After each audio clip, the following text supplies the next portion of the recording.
आप सभी का एक बार फिर से स्वागत है। इस वक्त 10:57 हो रहे हैं। मैं मौजूद हूँ छत्तीसगढ़ के दुर्ग में। यहाँ पर अब से कुछ ही देर में प्रधानमंत्री नरेंद्र मोदी पहुँचने वाले हैं।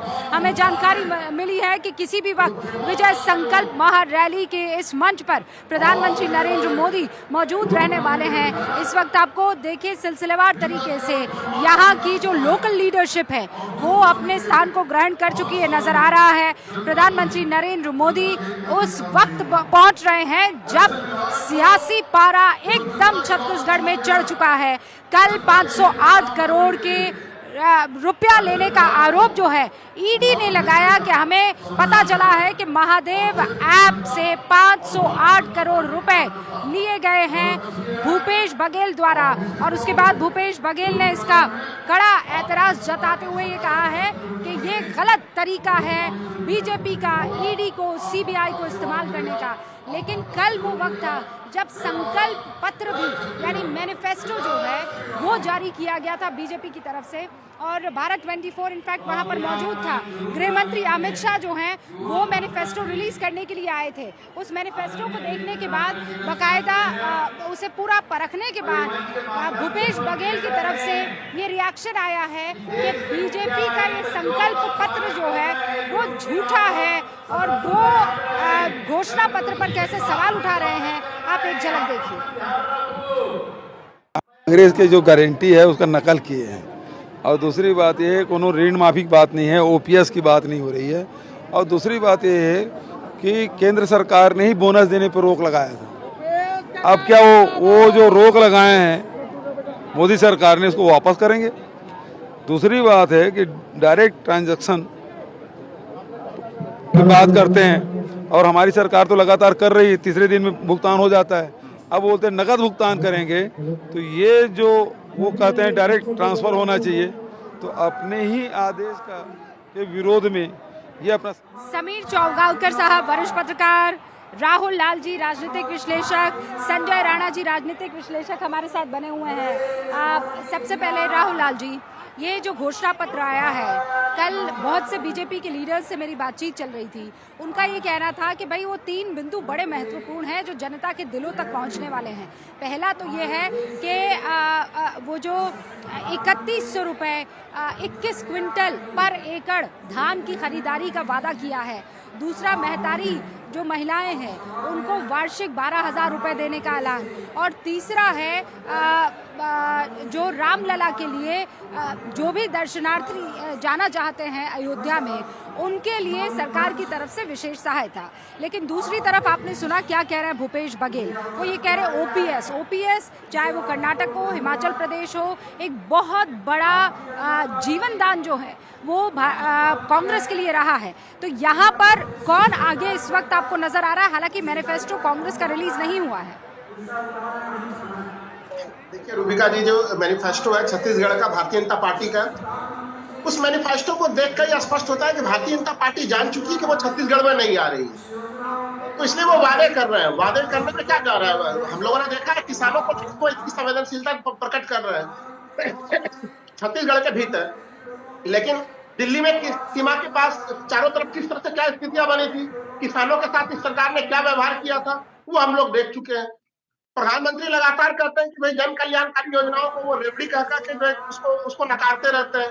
ऐसे स्थिति में वो महिलाओं के लिए वहां पे घोषणा कर रहे हैं। तो भारतीय जनता पार्टी के एक ही लाइन में मैं कहूंगा कि जो मैनिफेस्टो था वो मैनिफेस्टो बनाया ही लिखने गया, उन्हें उसकी पूरा करने की कोई जिम्मेदारी नहीं मिल रही है। बस उन्होंने चूंकि मैनिफेस्टो जारी करना था, चुनाव से पहले मैनिफेस्टो जारी कर दिया है। आज भारत में कोई भी व्यक्ति जो राजनीति को थोड़ा बहुत भी समझता है रूबिका जी, वो छत्तीसगढ़ के राजनीति को जानता है। छत्तीसगढ़ एक ऐसा जगह है जहाँ पे की कांग्रेस जीत चुकी है, उसको 3 दिसंबर तक का इंतजार नहीं करना छत्तीसगढ़ के लिए। तो हर व्यक्ति जान रहा है कि भाई कांग्रेस आपकी जीती हुई लड़ाई, वो लड़ाई आप कह रहे हैं। संजय राणा जी, राहुल लाल की बात से आप कितना इत्तेफाक रखते हैं कि ये बस वादे भर हैं और कुछ भी नहीं है? रूबिका देखिए जो ऐसा है कि राहुल लाल जी की बात से बिल्कुल मैं इत्तेफाक नहीं रखता। उसका कारण देखिए, प्रधानमंत्री अगर जो कोई योजना लागू करते हैं उसको इम्प्लीमेंट भी करते हैं, अगर वो बनाते हैं तो उसको एग्जीक्यूट भी करते हैं, और ये इनकी खूबी है। जिसलिए आपने देखा हो कि बहुत जगह पर उन्होंने उद्घाटन किया, शिलान्यास किया और उद्घाटन भी किया। ये उनकी खूबी। जहां तक बात आती है छत्तीसगढ़ के चुनावी वादे की, तो देखिए ऐसा है कि हमारे देश में 2-3 जो सेगमेंट है बहुत महत्वपूर्ण हो जाते हैं। उसमें एक होता है किसान, दूसरा होती है महिला। तो किसान और महिलाओं का पूरा ख्याल रखा गया। अभी बात कर रहे थे राहुल लाल साहब, रूबिका जी, कि दिल्ली में किसान आंदोलन में क्या हुआ था। देखिए 1965 से एमएसपी है, लेकिन किसानों को उससे लाभ मिल रहा है। रिफॉर्म होने की जरूरत है, जिसके पीछे वो कानून बना था उस पर चर्चा करके किसानों को रिफॉर्म हो सकता था, लेकिन इन्होंने रिफॉर्म नहीं होना था, उसको राजनीतिक कारणों के वजह से कहीं ना कहीं प्रधानमंत्री जी को वापस लेना पड़ा। देखिए ऐसा है कि अगर छत्तीसगढ़ का समीकरण देखेंगे जो आज से 2 महीने पहले तो समीकरण बदल चुका है। जो कैट वॉक लग रहा था कांग्रेस के लिए, वो कैट वॉक नहीं है, अब नेक टू नेक कॉम्पिटिशन है। आप चाहे जितने भी सर्वे उठा के देख लीजिए, अगर दुर्ग में आज देखिए 20 सीटें हैं, पिछले बार अगर आप कंपेयर करेंगी तो मैक्सिमम सीटें कांग्रेस जीती थी, लेकिन आज के सिनेरियो में आप वहां पे ग्राउंड जीरो पे हैं। आपको प्रधानमंत्री के कुछ वायदों का ध्यान दिला देता हूं। आप कह रहे हैं कि प्रधानमंत्री देखिए राहुल लाल जी अपने टाइम पे बोलिएगा। नहीं, अपने टाइम पे बोलिएगा, बिल्कुल सही आप बोल रहे हैं, अपने टाइम पे बोलिएगा। देखिए अपने टाइम पे बोलिएगा। देखिए जहां तक बात होती है, आप विपक्षी दल है, आप प्रश्न चिन्ह उठा सकते हैं। आपको मेरी बात सुनिए ना जी रूबिका, आप दोनों मेरी बात सुनिए। मेरी बात सुनी, मैंने आपकी भी बात सुनी, राहुल जी की भी बात सुनी। एक तो आप जानते हैं कि रैली में जब आप आते हैं तो तमाम तरीके के शोर हो रहे होते हैं। मैं अपने मेहमानों को बहुत मुश्किल सुन पा रही हूँ, भाषण अलग हो रहा है, नारे अलग लग रहे हैं, और मेरे 2 जो मेहमान हैं अगर वो भी इसी तरीके से एक दूसरे पर बोलने लगेंगे तो मुझे कुछ नहीं समझ आएगा। मुझे छोड़ दीजिए, जनता को कुछ समझ में नहीं आएगा। समीर चौगावकर जी, जैसे ही इस जमीन पर मेरा आना हुआ, एक पत्रकार के नाते पहली चीज ये होती है कि आप आबो हवा और यहाँ का जो राजनीतिक माहौल है उसे समझने की कोशिश करें। जब आप दिल्ली में बैठे थे तो ये लगता था कि अरे वहाँ पर जो है भूपेश बघेल थोड़ा मजबूत स्थिति में नजर आ रहे हैं, लेकिन जब आप यहाँ पर आए तो आपको इस बात का एहसास होने लगता है कि नहीं, टक्कर कड़ी है, अच्छी खासी टक्कर है। और कल ही फिर भ्रष्टाचार के बड़े बड़े आरोप लगने लगते हैं। ईडी की तरफ से कह दिया जाता है कि 508 करोड़ रुपए जो है वो लिए गए हैं। फिर कांग्रेस की तरफ से कहा जाता है आपको ना चुनाव लड़ना ही नहीं है, आप तो सीबीआई और ईडी को टिकट दे दीजिए, वो चुनाव लड़ेंगे।